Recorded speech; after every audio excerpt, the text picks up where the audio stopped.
the best part. I made up my mind over the week. Time. Lauren Corbin's like, down. hi, Aaron.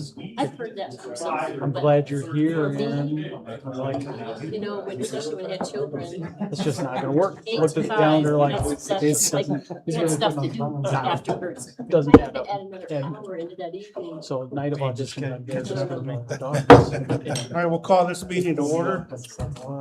If you can, please stand for the pledge of allegiance. Pledge Allegiance to the flag of the United States of America and to the republic for which it stands, one nation, under God, indivisible, with liberty and justice for all.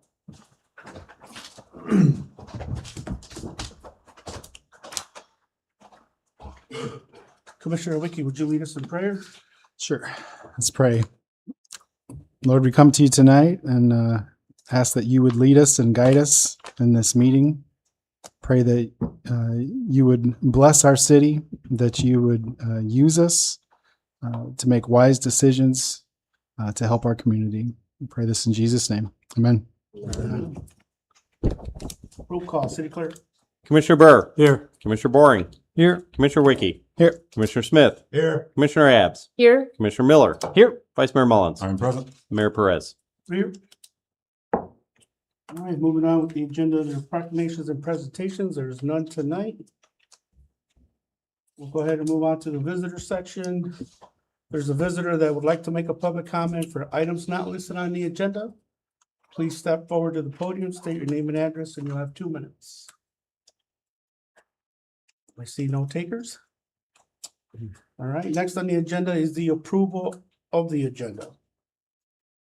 So moved. So I have motion second, and support. All in favor? Aye. Aye. Opposed? So moved. Next on the agenda is the approval of the consent agenda. So moved. So we have a motion second, and support. All in favor? Aye. Aye. Opposed? So moved. Next is unfinished business, and we have none tonight. So we'll move in straight into new business.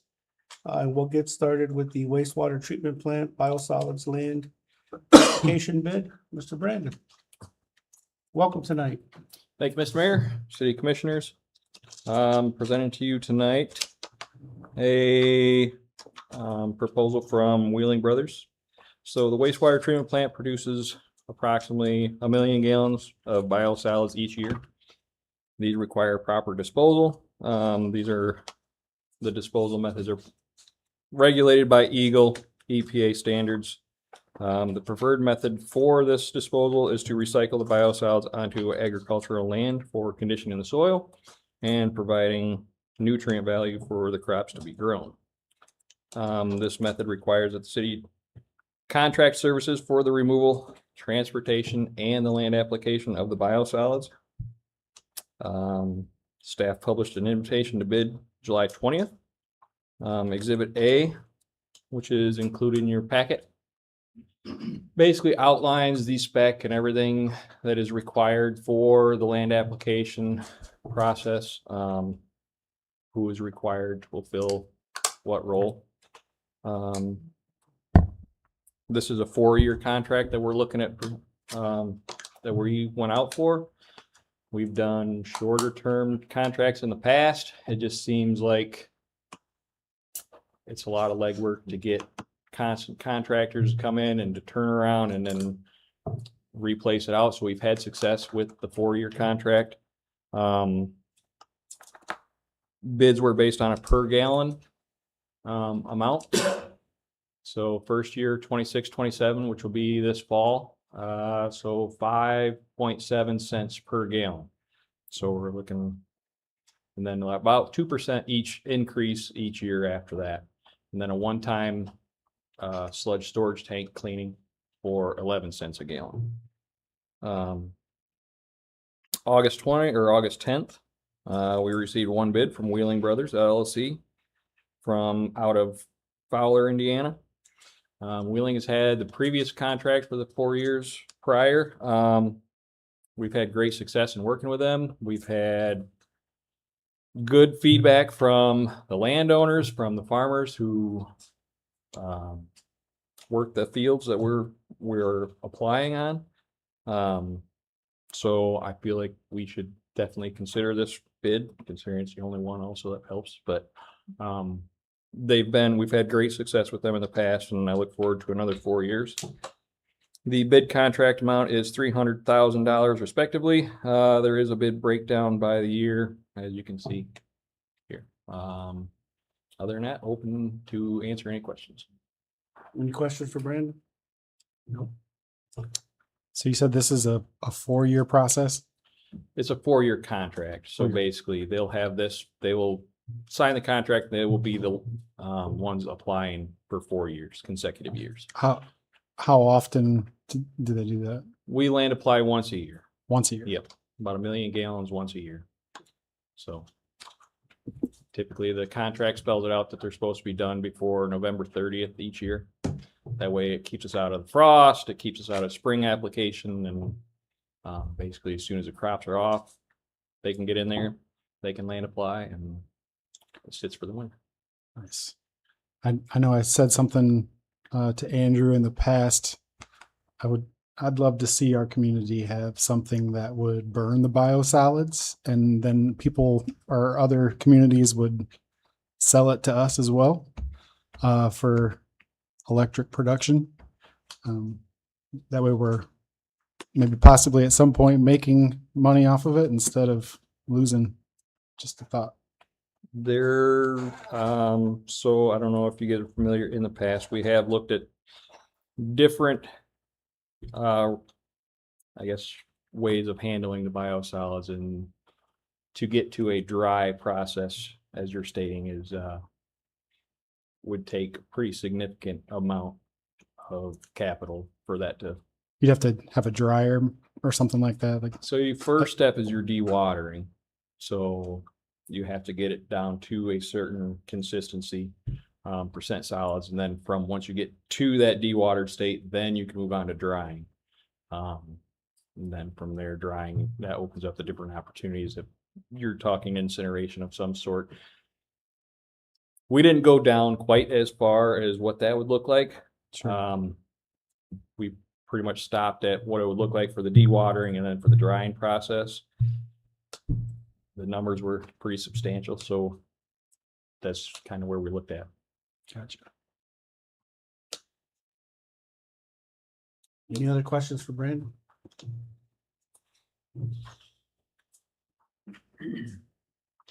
Mr. Mayor, I move that the Sturgis City Commission approve the bid from Wheeling Brothers LLC in the amount of $300,000 for land application of biosolids as presented. So we have a motion Second. and support. All in favor? Aye. Opposed? So move. Thank you, Brandon. Thank you. Next on the agenda is the 2027 sidewalk repair program. Patrick, welcome. Thank you. Mr. Mayor, Commission. The engineering department is working to implement a new sidewalk repair program for 26-27. The program includes replacement of damaged sidewalks and trip hazards. And it says where there are no current sidewalks, to clarify that. Some of the sidewalks are so damaged that the homeowners are actually picking the sidewalks out and they're leaving them large gaps. So that's what's also in this packet. We are requesting that Land and Resource Engineering, LRE, provide bidding services for the project, as well as limited construction observation, construction material and testing. The proposal will be for LRE to prepare a limited bid package sidewalk removal replacement across all 4 cities, or all 4 wards across the city. Using the information provided from the engineering department, we have a full list of the sidewalks of the city of Sturgis where they are needed the most across all 4 wards. And the engineering department will also be handling all of the right-of-way permitting. During this, LRE will be 6 biweekly visits over 12 weeks in the 2027 year. Construction materials will be handled by the contractor, And the proposal fees from LRE are $7,500 for the project cost, and then up to, but not to exceed $12,140 for the to oversee the construction process of the project itself. I have Neil here with LRE, and you're gonna come up and introduce yourself. Hi, good evening. Welcome. My name is Neil DeWitz, with Land Resource Engineering. So yeah, I worked with Barry a little bit before he left, trying to put this proposal together. I think maybe a year or two ago, was approached by Patrick, maybe about a couple months ago, kind of to bring this back, to put a proposal together, put a bid package together to get it, the program on its feet, understanding that we want to use public dollars as efficiently as we can and not put all that into engineering and try to put it into the sidewalk itself. So we've kind of, we're going to partner up with Patrick and his staff as well to make sure we get the best product for the city. Do have some history of the city. Used to work with Fishbeck for 15 years and did a lot of the brick roads around town. So do have some familiarity with the city. But yeah, looking forward to a successful projects and a new opportunity for us working with the city. Any questions for Lee? I have a couple of Patrick, or was it Neil? Yeah. Neil? Or Leo? Is this all, the whole list that we received, is all of that to be done in this calendar year? In the next 2027? No, sir. No. So that's just what we've identified as needing to be done all over the city, but how much of this would we complete in the next year? So right now we are looking at about $200,000 for the actual construction portion of the project itself. I would have to get back with you on what the linear footage is, or how many squares that is, because right now we're actually identifying about $30 a square foot. And then all of the sidewalk repair is, our math is based on 4x4 by 4 inch thick. But to answer your question, not all of that is going to be done this year. Okay. We actually are trying to budget every other year for $200,000 for the sidewalk program. So have you determined where you would start at yet or anything, or what areas to hit first kind of thing? Or? So right now we're probably going to try to attack the worst areas, biggest trip hazards. Obviously the last storm has ripped up, large chunks out of the ground itself. So we'll probably, we want to make sure that we get the worst ones, the biggest trip hazards, anything that's definitely going to create any sort of safety issues. Okay, but you haven't identified exactly which ones you're going to, that's still in the works, as to where you're going to start and what areas you're going to hit. I guess you don't know that yet then. We just want to do the worst. So the packet that we actually have has, 3 inch gaps or 2 inch gaps. We want to do anything that's probably the worst safety hazards right out the gate. And then one question about the list. There's many of them that have, there was one on the first page for 301 Chicago that had like their property listed like 6 times. It's 2 different owners. I mean, I see a lot of these in here that have no longer the owners of the properties. I don't know where this information is coming from the list that was compiled necessarily. But I see a lot of those have like corner lots, so we're looking at 2 different street sections, but some of them are just short distances, like 211 Virginia, for instance. They're listed 3 times or 3 different amounts. Why are they listed multiple times? I'd have to double check that. That list has been in engineering for years. So, obviously we want to go back through and clean that up. Oh, so this isn't something that you compiled recently? Not currently, no. Well, We've had this in the names don't engineering. match properties, I guess. Probably. Well, certainly before any letters go out, they will acquire the information from our assessing database. Well, I saw some names in the property owners hadn't been property owners for years Yeah. on these properties, and I'm like, what's going on with this stuff? Yeah. So if there are some that are listed like 3 times, like 211 Virginia Street, it's short front, and they've got 3 lines, there's only gonna be 1 line on their property line when this thing is completed? I'm assuming. Correct. I didn't know if you had one that, 1 line for repair, 1 for replace kind of thing. I didn't know how that all worked. So right now, there's going to be quite a large list as far as a lot of them have like tree roots underneath them. So it's not just going to be, we're going to go in, take the sidewalk out and then replace the sidewalk. There's going to be root restoration on some of those, which is going to obviously cost a little bit more than just having somebody else, repair a 4x4 foot section of sidewalk. So ultimately, we're going to try to take as much cost into consideration and make sure that we can get, especially for the first go around, as much done as we possibly can. The worst ones. Okay. Well, that explains a lot that this was compiled.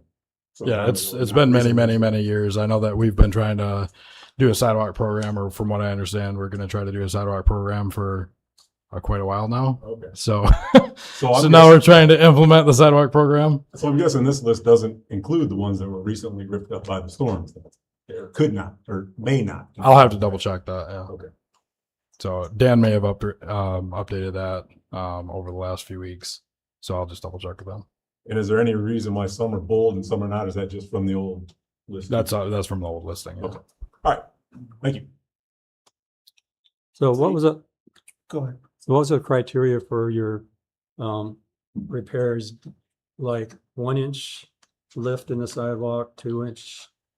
What was the minimum?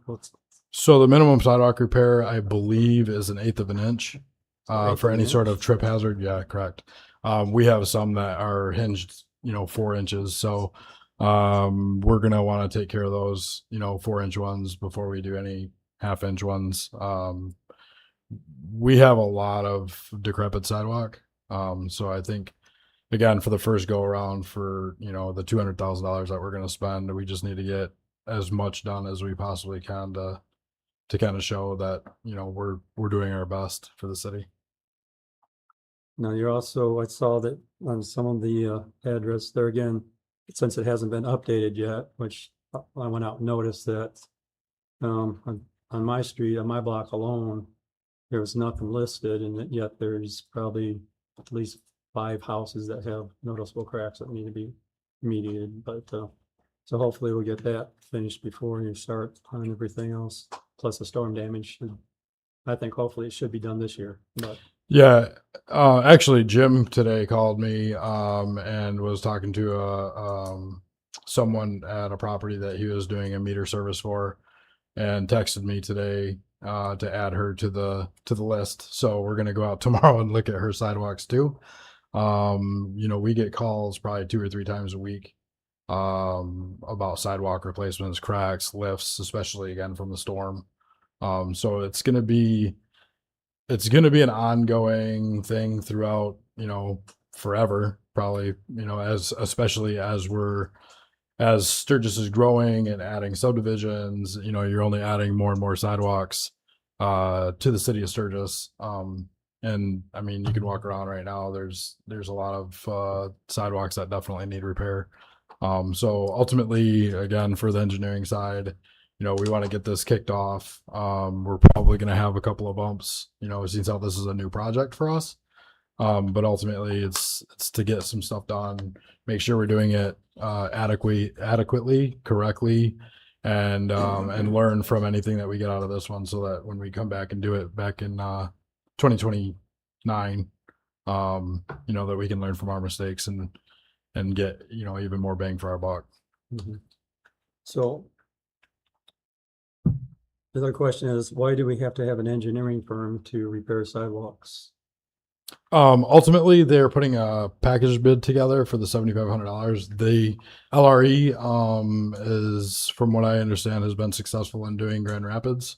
Right now, we have, I think, 16 projects going right now in engineering with 3 of us, and that's not that doesn't even count like what we do with the MISDEGs or our daily routines. So we are extremely busy. We just can't handle in the engineering department right now taking that on. Basically, so you just need someone to send out the bids. So what we need somebody to put the project package together. We are going to handle the letters that go out to the residents, and then as the project is going, LRE is going to come down every other week and double check all of the work that's being done by the contractor. Seems like an awful lot of money to come down every 2 weeks to check on progress. I agree. I just feel like in engineering right now, we can spend our time in a different manner. But right now, we're having sidewalks repaired sporadically with, I think it's Mr. Miller Concrete. He's done a lot of work for the city over the years, very reliable. I assume you're gonna take off the lowest bid in the contract. Maybe we won't get him again. Correct. But there's not a whole lot to do to take out a piece of sidewalk, form it, and pour another one. So I don't, and there's, you're gonna wanna hire the contractor that's probably the closest to the area. That's gonna be able to, minimum travel time, lower the cost and all that. So I would just think that the city could do it a little bit cheaper than spending $20,000 for an engineering firm. I appreciate your opinion. Yes. Can I interject? Yes, sir, you can. The idea is that design services is one aspect or one component of this contract. The other is the construction, which would include inspection. And one of the things, because we have so much sidewalk, it makes it more efficient for us to perform this way as opposed to having staff divided up where we're doing other projects. So the idea is, and I would agree with you that years ago, that would have been the typical way that we approach sidewalks, is to just to try to find a local contractor, fill it in. But that means that we have to take somebody out of our office that could be working in another area. So we have to rely on LRE to be that fifth person out of the engineering office. So when we measure the efficiency of having that extra firm do the design and inspection or design staking, it really is more efficient for us to do it that way. Well, when you come down every 2 weeks to inspect how many yards have been poured, how close are you actually checking? Well, and again, if we have to enforce, if something's not acceptable, they will be the firm telling the contractor, pull it out and do it again.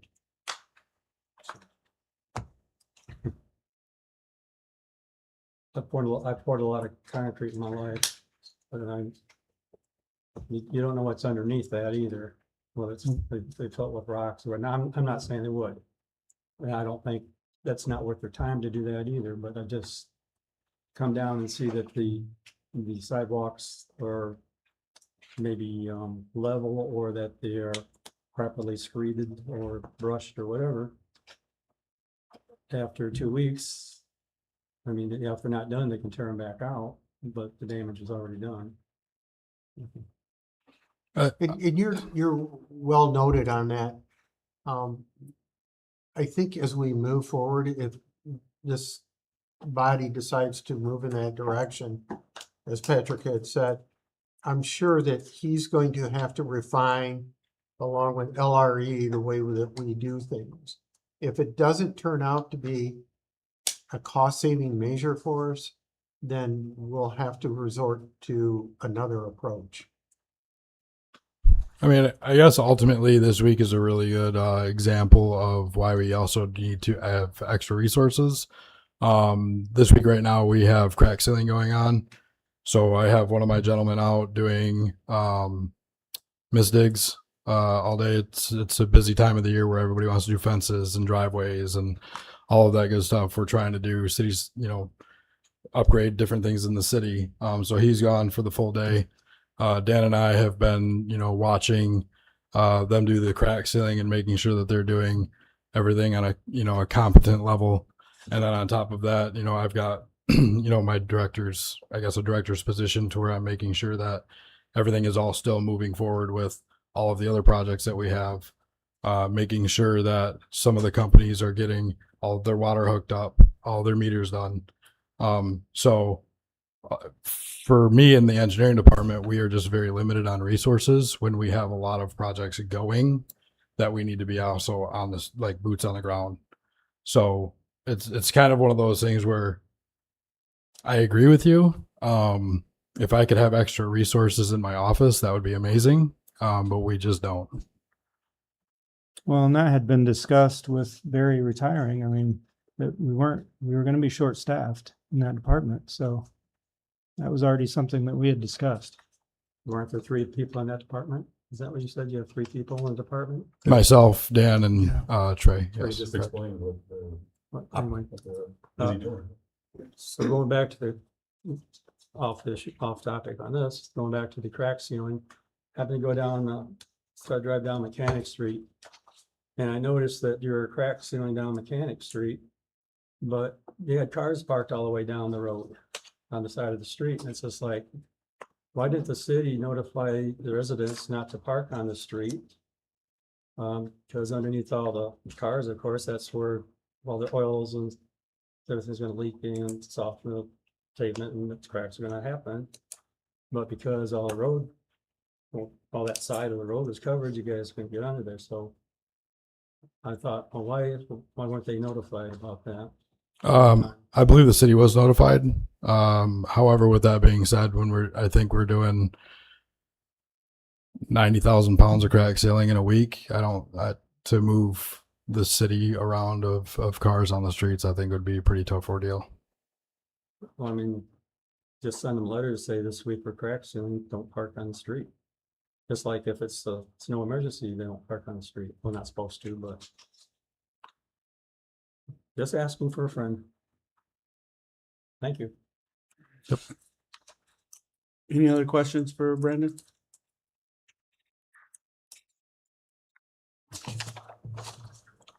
I move I that the mean, Sturgis Patrick. City Commission approve the proposal from Land and Resource Engineering in the not to exceed amounts of $7,500 for design engineering services and not to exceed $12,140 for construction engineering services with an hourly. It doesn't make sense, but as presented. So we have a motion. Not to exceed. Second. We have a motion and a second. All in favor? Aye. Opposed? Aye. So moved. Thank you. Thank you, Patrick.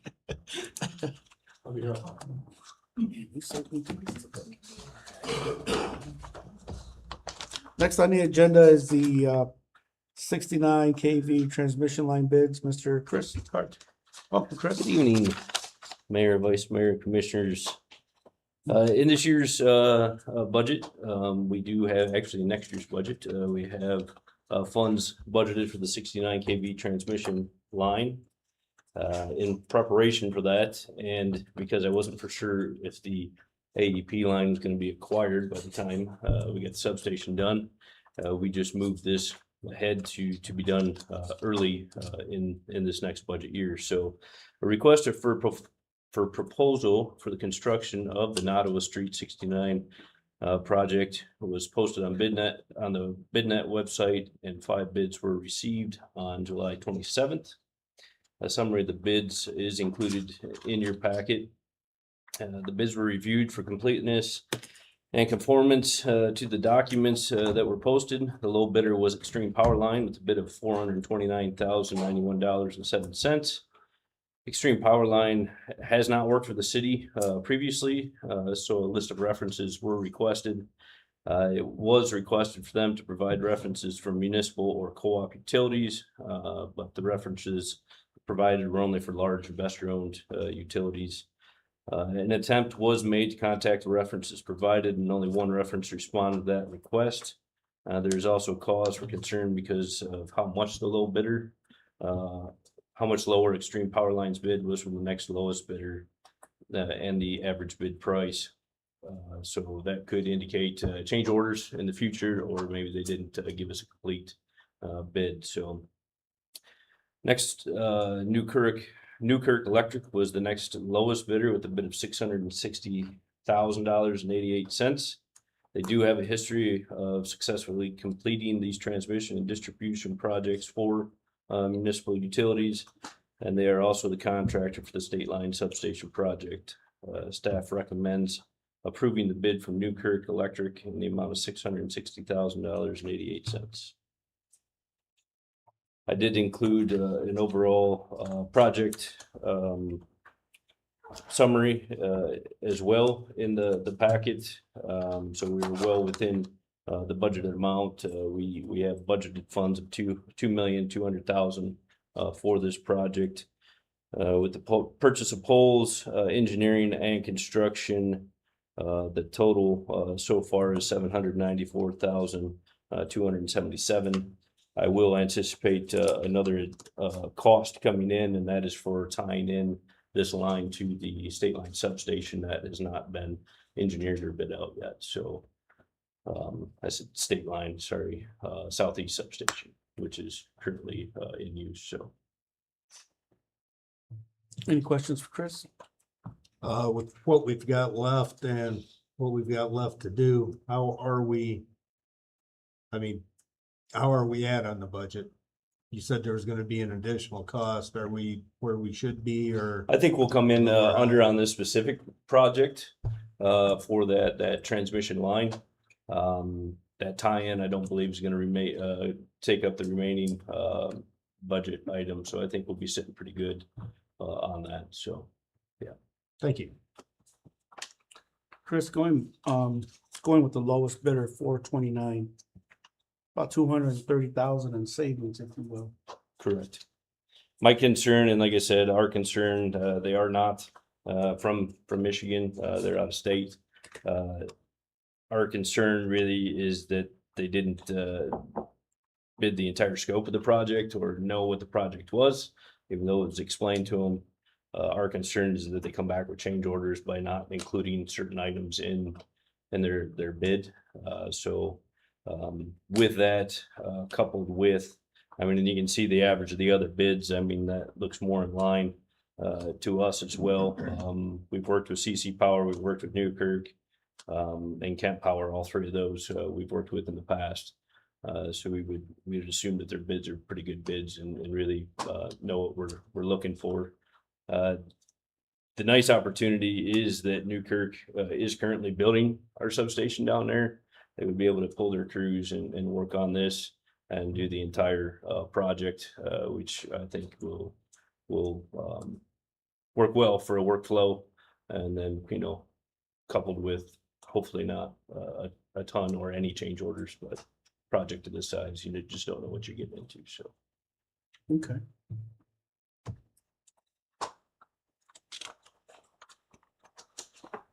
Any other questions for Chris? Mr. Mayor, I move that the Sturgis City Commission approve the bid from Newkirk Electric for the Nada West Suite 69 kV transmission line construction project in the amount of $660,088 as presented. So we have a motion Support. and support. All in favor? Aye. Opposed? So move. Next on the agenda is the railroad crossing closing addendum. Chris? all right. So with the state line construction, the state line substation south of the city, this will be fed two ways. The line, or the 69 kV line that you just approved construction of, but then also the AEP line that we did finally receive that final agreement from AEP signed about 2 weeks ago. So it worked out. It was close, but we finally got it done after 3.5 years. So with that being said, we need to cross the railroad tracks with those lines from AEP to the substation. So with that, we had to get with the railroad, and the attorney worked with the railroad and got this addendum that is in your packet to the master agreement that we have with the city, that we just add this crossing as an annual fee to the city, and allow us to cross that right away. So permit has already been obtained for the construction. That cost was $5,500. That's been paid and approved by Newkirk as part of that project for the crossing. This is going to be an annual fee of $918.62 to continue to cross the railroad. So. Okay. Any questions for Chris on this, man? Mr. Mayor, I move that the Sturgis City Commission approve the sixth addendum to wireline pipeline crossing agreement and approve of the city manager to sign all necessary documents. So we have a motion Support. and support. All in favor? Aye. Opposed? So move. Thank you, Chris. Thank you. Next on the agenda is the digger truck installment purchase agreement. Ms. Sadie Griffin. Good evening, Commissioners. Back in May of 25, the Commission approved the purchase of a DH-50E dual axle digger dirt truck to replace the current 2013 digger truck, an amount not to exceed the $450. In October, it was adjusted not to exceed $460,000. This unit is used to dig holes and set poles and large transformers. And it is on a 12-year replacement cycle. The final price came in at $452,128. So in order to purchase this equipment, we're seeking, we have sought financing options under an installment purchase agreement. We've sent out an RFP to local banks and received, in your packet was what we received back in terms of those bids. And so we're seeking approval for an installment purchase agreement with Southern Michigan Bank and Trust at a rate of 4.13% for 10 years. So included in your packet was also a resolution that outlined that agreement. I believe there were some questions around the total amount of interest that would be incurred between the 7 and 10-year rates. That would be roughly $34,000 between 7 and 10 years difference. So, What would the payment price be? roughly $18,000 a year. A difference between the payments. Okay. Yep. $1,500 a month. So kind of thinking forward to the purchases we have upcoming, particularly in fiscal year 2028, we have the fire truck, which will be over $1 million. And then we have slated for another bucket truck. And those are the two big things. So kind of forward thinking of cash flow in that regard. Okay. Thank you. Yeah. And you're recommending a 10-year? I am. Okay. And based on the replacement cycle of that particular vehicle, 12, I think that makes Makes sense. sense for time. Yeah. Any questions for Sadie? Mr. Mayor, I move that the Sturgis City Commission adopt the resolution authorizing installment purchase agreement as presented. So we have a motion Second. and support. All in favor? Aye. Opposed? So move. Thank you, Sadie. Next on the agenda is the airport access road and terminal parking lot. Mr. Tom Sikorsky. Welcome, Tom. Evening, Mayor, Commission. Included in your packet is the contract for redoing the airport terminal access road and parking lot. It's a real easy read. City's cost is $0. This is 95%. Say no more. No, just joking. It's 95% federal monies and 5% state. So the commission approved back in April of 25 contract engineering with Beaton Hunt. And so this is what's included in your packet is the Infrastructure Investment and Jobs Act, or IJA grant to do that project. So our budget is $196,324. We're estimated bids came in low. It was bid out earlier this spring. And so we're sitting right around $104,408 for the project cost. And the plan is spring of 27. Because we weren't for sure when the monies were going to be released. So we've already determined spring of 27 is our construction season for this project, but what I'm need from commission tonight is your approval to allow me to sign the documents as part one of the grant assurances. Okay, any questions for Tom? Yeah, just a quick question, Tom. If this was projected at 196, it's gonna cost 104. And this is fully funded by other sources. Where does that extra money go to? Can we use it for other things? Yes, we can apply it. We can add to the project or use the funds on another project. I'll have another 3 years to use those funds towards another project, and I have more projects coming up. Yeah. Like a taxiway on Wenzel Street. Absolutely not. I'm sorry. Just checking. I have, there's strict grant assurances, and those were included in your packet.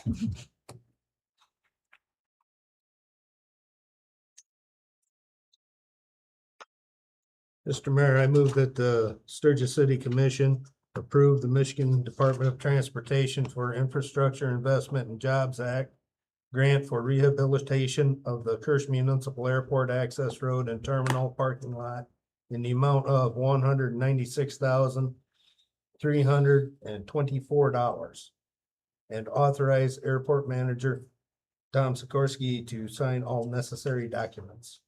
So we have a motion Second. and support. All in favor? Aye. Opposed? So moved. Thank you. Thank you, Tom. Next on the agenda is the Sturgis Young Entryway Project. Mr. Dan Root. Welcome, Dan.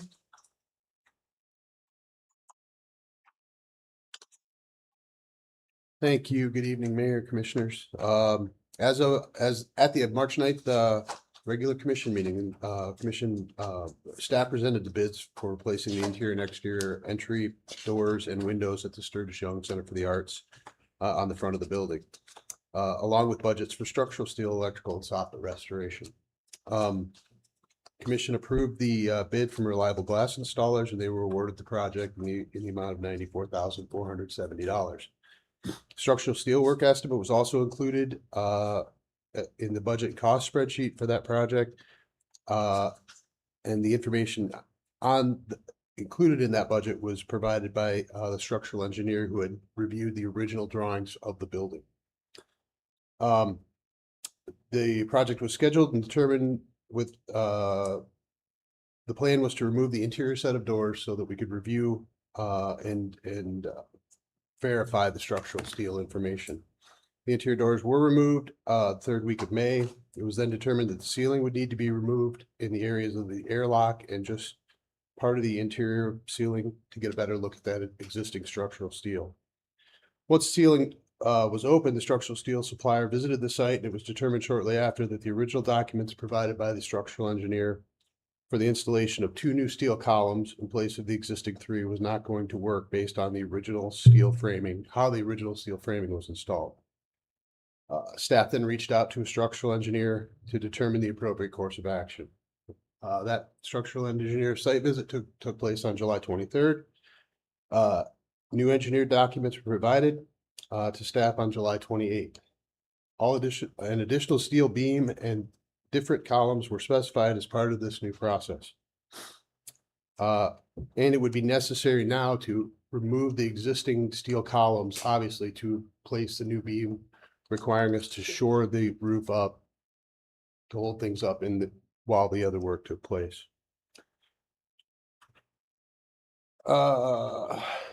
Staff reached out to Frederick Construction for assistance with this scope of work. Frederick then reached out to the structural engineer along with the steel erector to provide a complete scope of work for that work that was necessary. The breakdown provided by Frederick Construction can be found in the bid packet. The doors, let's see.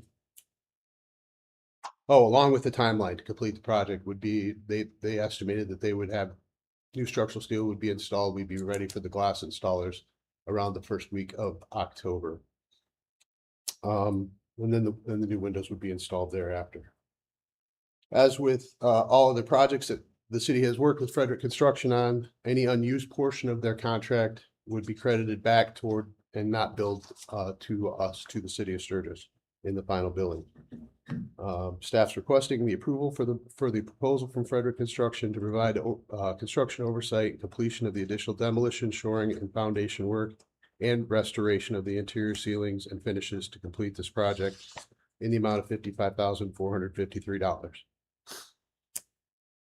The additional work will put the overall project over budget by about $41,888. And that can be seen in the budget cost worksheet as well. Funds to cover this overage will come from the Franks Fund donation for repairs to the Sturgis Young Center for the Arts. Any questions? Any questions for Dan? Just one, if I could. Thank you, Dan. In the proposal by Frederick, the very end of it has, I noticed there's no like contingency budget, contingency in this particular one here. Right. Is that what their overhead and profits at 15% is that's in their quote?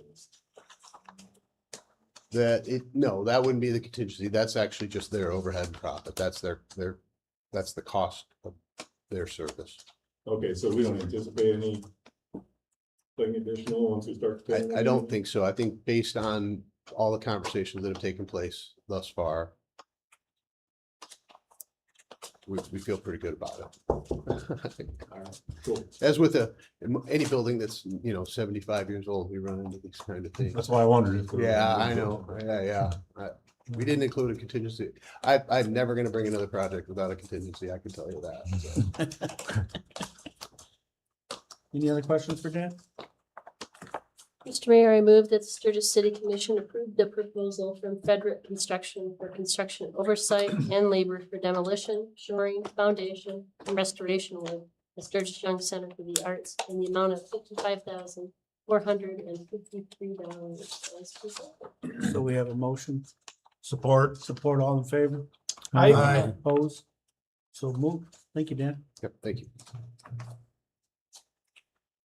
Moving on to commissioner staff comments. We'll go ahead and start with Sadie. None for tonight. Thank you. Mr. Rhodes. Next meeting, we'll cover a IFCC application for Summit Polymers. If you've driven over there, it's a bigger building than it used to be. So they're going to do that. So at 4 p.m., we'll send out an appointment. But if you have the time, you can see what they did. So, Got like a tour and stuff? yeah, just tour Okay. the facility. When's that gonna be? Right before the next meeting. So we'll do that 4 p.m. What's that, the 9th, I think? So, Yeah, September 9th. Okay, but we'll send an appointment. That's it. Okay. Chris, you have anything? Yeah, just give them an update. The substation is moving along with construction, but also with the battery storage project. They did receive the loan documents from USDA, and those have been assigned by the developer.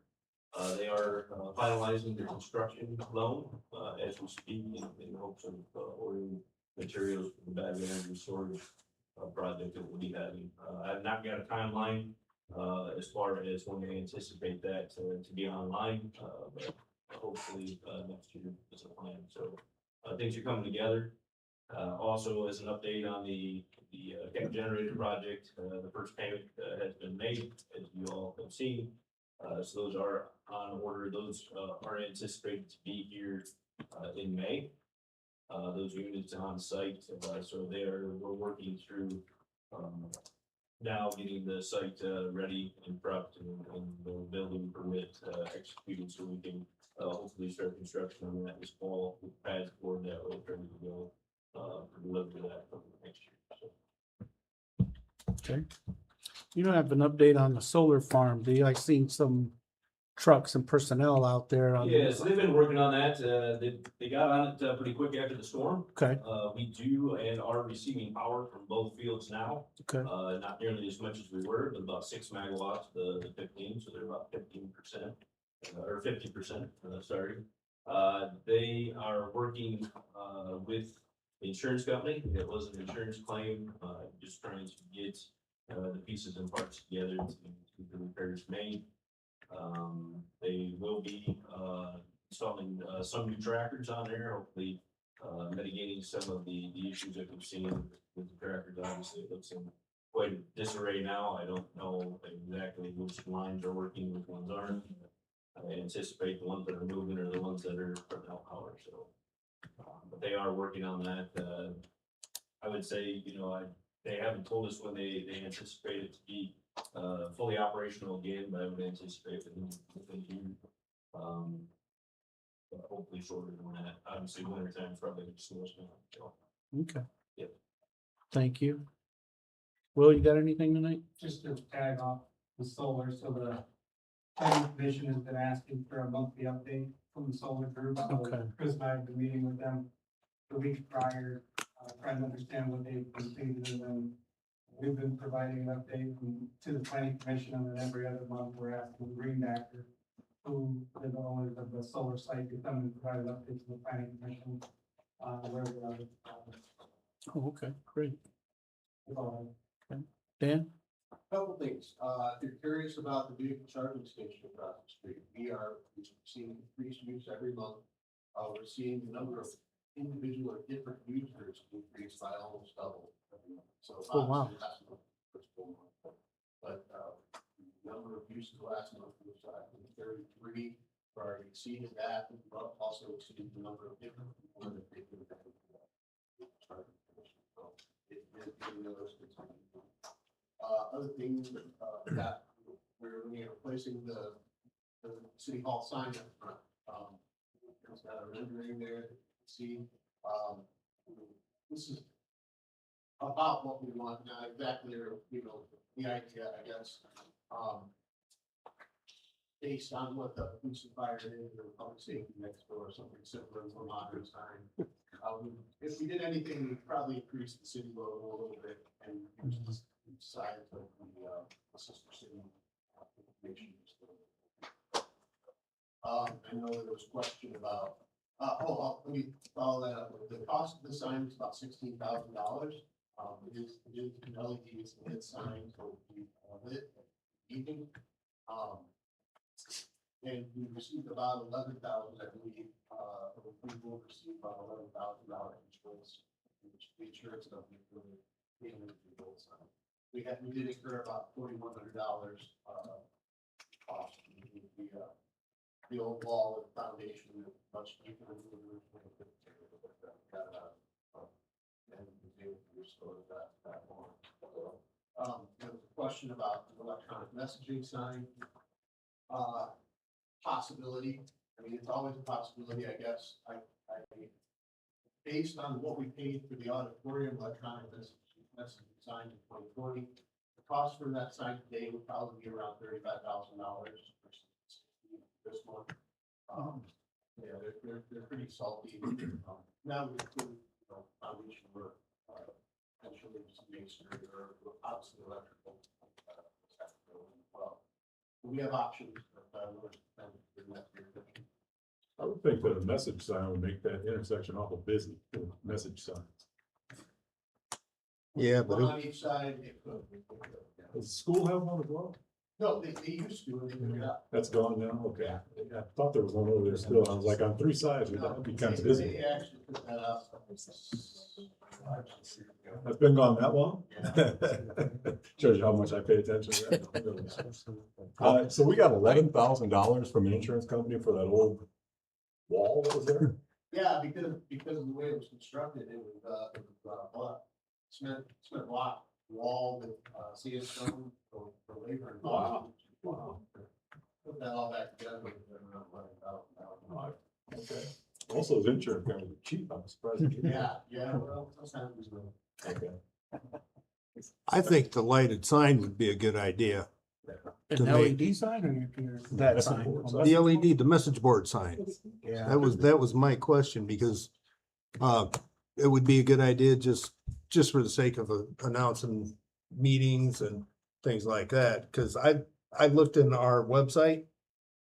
There was no place in there that would give the agenda or anything like that. It did announce the date, but it never said anything about an agenda or anything. At least that could, you can announce the date, the library could use it for their special events. And there's no better time to do it than now when the other ones tore out. And we could use it for overflow of attendees here at City Hall. If it fills up and they can sit outside and watch it live. We Cool, need I to like bring in the fire truck with the big TV. That's on what it. we need. Yeah. That's I what like we how need you to do for think. the That is, overflow. Obviously, with the messaging sign, there are caveats. You can only, it has to be a static message. You can only rotate messages every 30 seconds. That kind of thing, you have do it at night. Make right every day. You know, those kind of, the regulation. And we would have to go through the planning commission as well. In order to do it. It's possible. It can be done. That'd be nice. I just bought a 2x8, 2 of them LED signs for my office, so. I didn't spend that much, but I think a messaging sign would be kind of great, but just leave that up to you, Doug, I guess. I mean, I think, Mayor and Commissioners, why don't you give Dan and I the opportunity to look into this a little bit further, firm up some costs and, bring back some conceptual designs, before we were to move. And again, if we were to decide to go that route, we would have to incur the approvals of the planning commission. yeah. Okay, thanks, Dan, for the update. Have to look at it too. Wouldn't that be an MDOT thing? I thought we had to go through that for students. No. We didn't? Okay, I thought we did. Don't give them any ideas. It was an ordinance and it was. Yeah, no, let's not give us any ideas. Sign and the way it faced and it went through that process. There is a possibility that because we share the space with the library, part of that. I'd have to review these. This year. I mean, they might benefit from it too, be able to put their events on there, you know. You work Give with us the them too. opportunity Okay, to okay. look into it. All right. Thank you. Anything else, Dan? Tom, you have anything? No? Brandon, you have anything? Anything from public safety? Mike? Not tonight. Not tonight, no Go U of M football coming up in a couple of weeks? That just goes without saying. Anything from our city attorney, Not tonight, thank you. our city manager? We attended, several meetings, the airport advisory committee, Tom and I met last night. Had a really good meeting with them, went through some proposed, hangar sites and some discussion. Attended a community foundation, and then, of course, the Sturgis Young Center for the Arts. We're looking for a new director. We're advertising.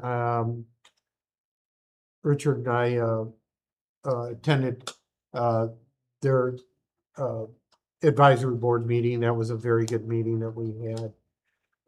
And that's about it. Okay, Thank you. Commissioner Adams?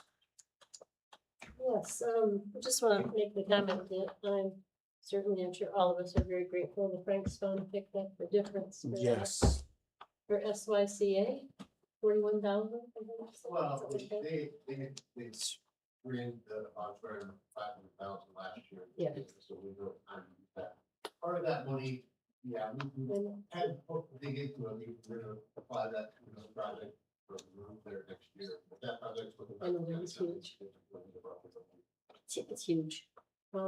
Speaking of jobs, it just hit me as I was thinking of all the things going on here. And hearing different people short in time and projects. So looking at Sadie going, do we have something out for HR director? No, you would not know. No. We are looking at a total, we're always looking at improving our process. We're always looking at our needs. There are things that concern me, and for example, today Ryan had informed me that in fiscal year 25, we had 188 ambulance runs. Mhm. We haven't even finished this fiscal year, and we're at 188 last year. We're at 218 right now, and we haven't finished that. So it lends me to believe that we want to keep our options open. I think we're already down an officer. I'm not convinced of what's going to be the requirement for an ambulance in the near future. And that the public safety aspect of what we do is paramount. That's number one for our citizens. So there are other areas of the city that when we hear complaints from our citizens, why are you doing this? Why are you doing that? We're trying our best to address those needs. In Tom's particular case, he is looking at adding at least 2.5 more people. We're down 2.5 people. So we want to make sure that we're competitive there. We're looking at hiring another building inspector so we can accelerate some of the inspections that need to take place. I think Chris is okay for right now. And I think we're okay. But again, in the areas of public safety, this is where we're concerned. Plus the fact that we're going to probably start experiencing retirements next year. That is also a major concern of mine. We have great employees, great staff, but we are going to be probably short in trying to meet our citizens' needs, and that is a concern. So going back to your original question in HR director, right now we have Tracy in there as our payroll clerk and handling HR to a certain extent. The rest of it is filled in by the department heads, myself, and of course Julie. So that's where we're at on that. So I hope that you can all appreciate that we're trying to be strategic in who we hire and where we're hiring. Just to ask about that, Doug, when you're talking about shortage, I know that Tom's short a couple out there, and you said police was down one. I believe they're down at least one officer, and They are. One had left. one and left. They're in the hiring process for Okay. Yeah. refilling We them. talked at some point about what's coming up in that department, and Director Benazik had mentioned wanting to start fishing now for pulling in people. Oh, whenever they're available. Yeah. Is that still our? So our philosophy is, we're not gonna wait. We're gonna be proactive. If we identify a candidate that meets our qualifications, my orders are, bring them in. Okay. Good. Bring them in. Let's enhance the cadet program. Let's identify those potential candidates, because next year, from what we have found, our employment census would indicate that we're in line for a lot of retirees to leave. Not that they will, and hopefully they won't, but we have to be prepared to deal with that. And so that's Ryan and I are on the same page with that. With the hospital closure and additional ambulance stuff, are we doing the same on that side of the building?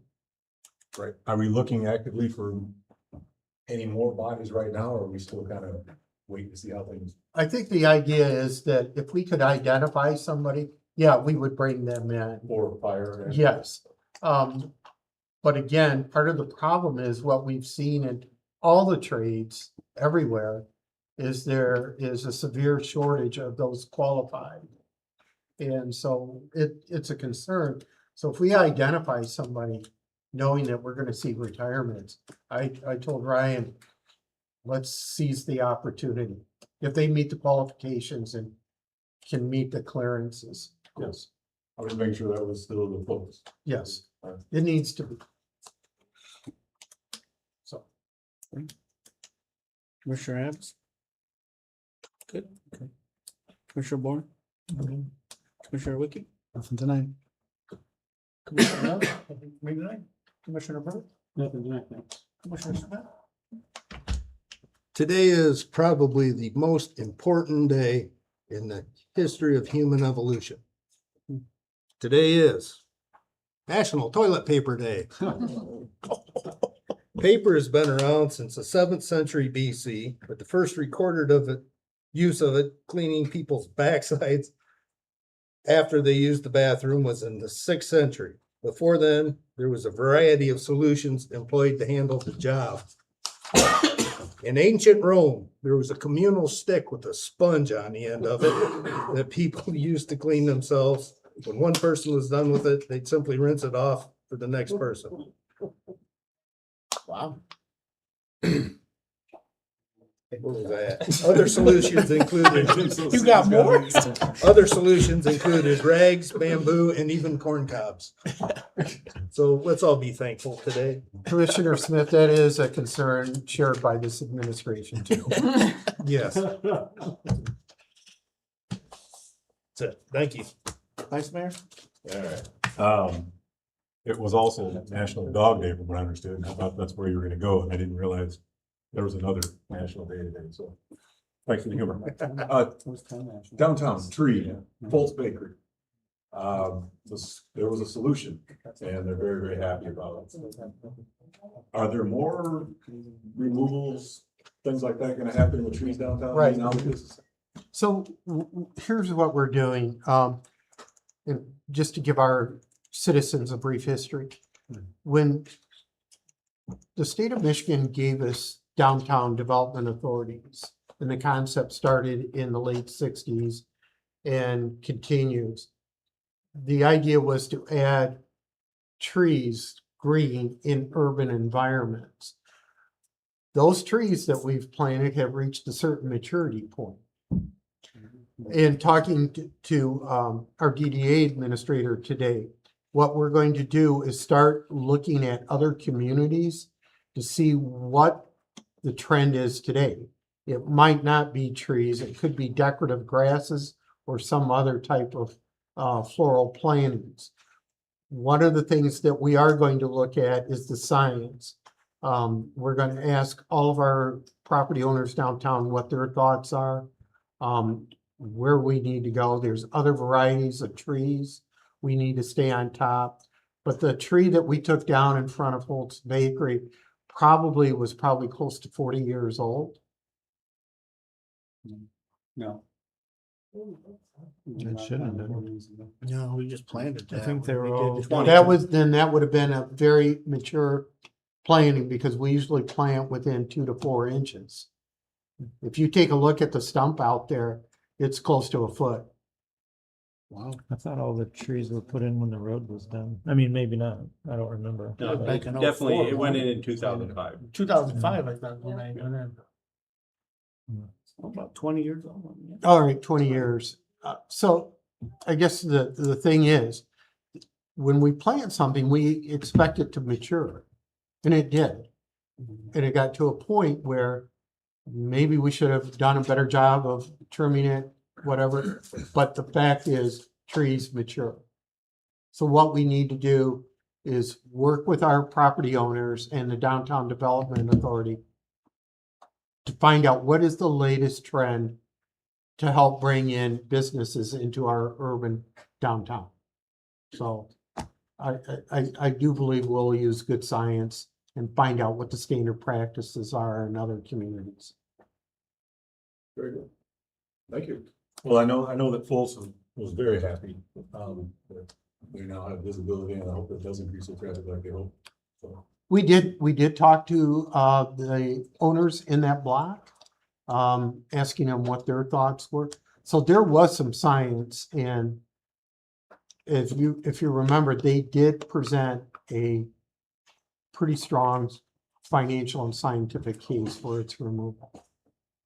So, Other than that, just shout out to Will and his department for, we got a nice little thing that Doug shared with us on, a compliment that you guys received from, I don't remember who it was, but it was a very, Really very good nicely sign. worded, message from someone that, how pleasant you guys were to work with and how good you guys were at your job, so. And Tom, same thing with you guys out there on WDPS, whatever you wanna call it now. With the cleanup, there's been a few people that I've talked to that are very happy that you guys were able to help them out in the situation as well. So thank you guys all for your departments and the work they do. I do have one other thing to address to you. We looked at some of the stumps, I believe, Tom, was there 12? 12? There's 10 in there. How many? 10. 10. Tom had informed me that what we'll do, because some of those stumps are so big, we don't have an excavator big enough to remove them. So what we'll do is we will contract out and probably in October, start removing those stumps with a contractor who has an excavator big enough. Are we talking about just the ones that have uprooted? that we're talking about? Yes, the big ones. So. Very good. The stumps that haven't been uprooted are trees, we can actually go around and go in those stumps out, so. I'll take care of them. Good to hear. Much appreciated. Can we just blast them? You can. Drill it out, charge the dynamite in the center, and make little pieces, we can handle. Yeah. All right. That may be problematic. It could be. About the That's toilet what paper he's thing, yeah. All right, I'll end my time with this. You never know how long your words will stay in someone's mind, even long after you forgot you spoke them. So let's just all be kind to one another. All right, it's my turn. Tom, I do want to echo some of the comments that Vice Mayor Mullins said. I did get a couple calls from folks, very pleasant with, I don't know if you went back again to do some more cleaning, but very happy that your crew was out there and cleaning that up. So kudos to you and your staff.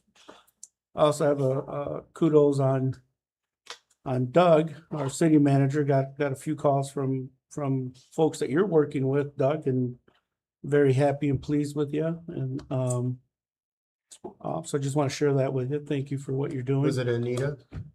There was, I don't know if it was her, but Okay. there's a couple. Thank you. And then I also want to do kudos to our police department. My daughter had an incident and called me and wanted me to go assist go assist her before the police got there. And I said, no, you'll be in good hands. And first time accident, 17 years old. And when I got home, I did the usual dad thing. Gave her a lecture about having an incident accident. And I asked about her experience with our police department. She said the police officer, she did give me the name, but I'm bad with names, said that he helped calm her down, helped her find her insurance paperwork that was in the glove box. And as terrified as she was, she said, you probably don't want to hear this, Dad, but I had a good experience with the police department. I said, no, that's great. I that's what our guys are for. The officer must have known that you were a fairly young driver, and so he was there to help you in that process. So kudos to our police department as well. And with that, I hope all of you have a great rest of your work week. Meeting adjourned.